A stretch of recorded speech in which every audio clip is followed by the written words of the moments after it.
Hello and welcome to World Talks on TVP World. I'm your host, Marie Cato. We are in Katowice at the European Economic Conference, and I'm joined by Martin Ehl, who is the chief analyst at Hospodářské, noviny, a business journal that follows all economic and business news in the Czech Republic. Thank you for joining us. Thank you for the invitation. So I would very much like to discuss the economic situation in the Czech Republic, obviously very much impacted by the tariffs that have been announced by Donald Trump recently. I'd like to get your impressions by the current administration, but also the geopolitical situation at the moment. Share your thoughts with us.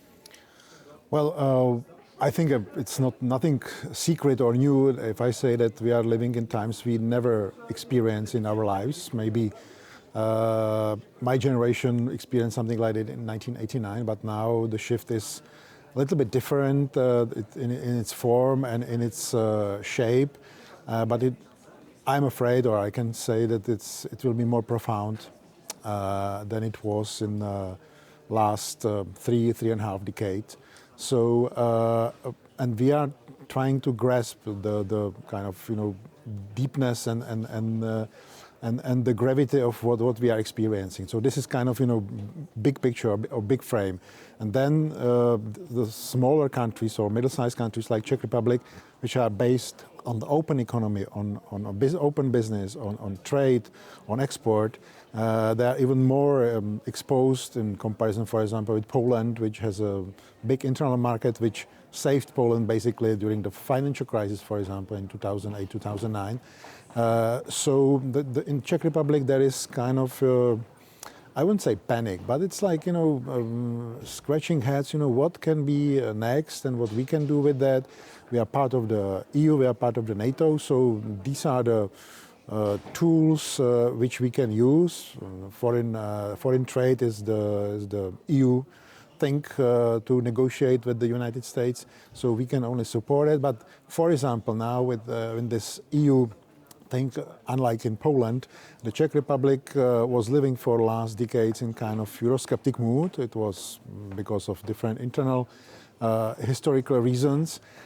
So we didn't develop so much good tools to use our position as a EU member to improve our economy, our political situation, to find out allies and to work with them on improving our economics, for example. So now we are a little bit lacking part of this, let's say, soft power within the EU. So this is one of the problems we are solving now in this crisis. The other thing is, and I wrote a book last year about it, is that if in this kind of new geopolitical or geoeconomical world, country like Czech Republic has some tools or possibilities, leverages to use and to improve its situation, not only economically but also politically. And my argument is that there are some things that first we have to use our EU membership, our NATO membership to a lesser extent in this economic terms, but the security is inevitable part of whole picture.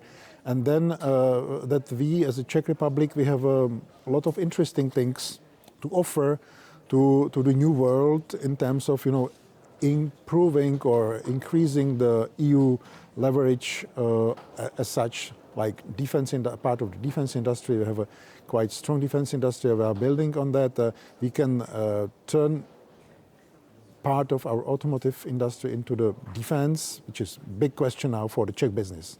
But at the moment, one of the big challenges that the Czech Republic faces is that it needs to diversify its economy because it's been very dependent, especially the challenging situation that the German economy faces also impacts the Czech economy. But as much as we can look at the negative or the challenging situations, do you think that perhaps this is a moment that might actually motivate the Czech economy to turn its economy around and push itself? I think it's already happening. As I described the mood among the business people, not as a panic, but sometimes close to that. They are looking for, because we have a lot of manufacturing capacities, especially oriented to the automotive industry. And a lot of companies have realized that they like it or not, they have to change from the automotive elsewhere. Otherwise, they should close the shop, or because it's about also about combustion engine. This is kind of a Czech fetish within this EU negotiations. But we might like it or not, but there are other technologies which are being developed. And for example, last year there were presented 2 studies that the Czech economy or Czech manufacturing capacities or innovation capacities are very well positioned to support the green tech turn, or how to call it.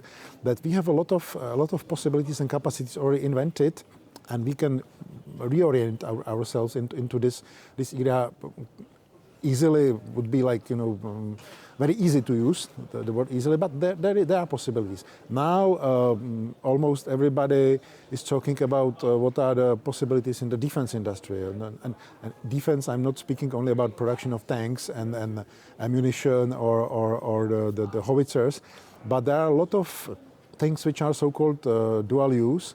We have a tradition in radar industry, in passive radar industry. We have a tradition in a lot of different electronic things, the electronic warfare. There are possibilities. I would call them like niche things, in which Czech companies should look for to specialize and to offer it to the wider European effort to increase the energy security or economic security or production or reindustrialization of Europe. So do you think there will be a push to try and move away from dependency on the automotive industry and try and move into those areas you've just described? This push is already happening because of the situation in Europe, and because we are really quite dependent on, especially on the German car industry. So if this happens in Germany, it will happen also in Czech Republic. They are really very close. And if in comparison, for example, with Poland, we don't have so much diversified economy. In Poland, the automotive, if I remember correctly, is about 15% of the industry. In our case, it's 20 plus. So there is a need, basically, and for a lot of business people who are used to owners of the companies or managers of the manufacturing companies who are used to use the partially cheap labor, partially their own inventions, and only use it for the big series to produce for the big companies, big car companies. This time is probably over. So they have to look for more diversification themselves, and I think this will push for looking for these niche products, as I was mentioning. I was mentioning just some of them. For example, now there is a kind of fashionable talk about critical minerals or critical materials. Indeed. And we in Czech Republic have one of these most important projects for the EU concerning manganese. We have everybody talks about lithium, so we have also lithium, but this is like a long story. But the better story and illustrative story is that this manganese thing that the private company is building now with a bigger support from EU and also from the Czech government, the new line to not only to mine but also to process, because processing is the global problem, because processing of these things is mostly in China. So to decrease this dependency, and funny thing is that is being done through importing the Chinese stuff, rearranging it for the needs of this specific factory, and then creating kind of a new, already European-based technology. But this is like history in reverse, because usually it was in a history that the Chinese were taking our machinery and changing it into their own needs. Now we are doing it in reverse order. So this is one of the examples what is now being done in Czech Republic. This is not like government directed initiative. Is mostly it's driven by the market, by the business, by the companies which are looking for the new possibilities, and they see that this big shift is happening. So it sounds like there is potential for the Czech economy to diversify. the potential is there. All the time you can say that potential is there. The problem is on one side the bureaucracy, EU level, national level.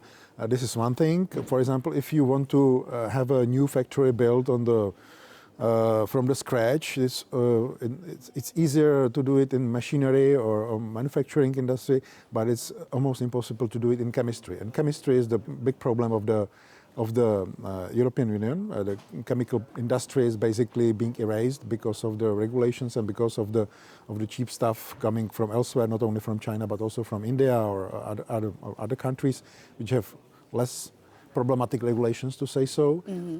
But on the other hand, we in Czech Republic have a lot of traditions in this chemical industry, so we still have something to build on this renewing capacity. So I think that overall there is now the European kind of push to reindustrialize. We have a tradition. We are the most industrialized country within the EU, if you look at any numbers.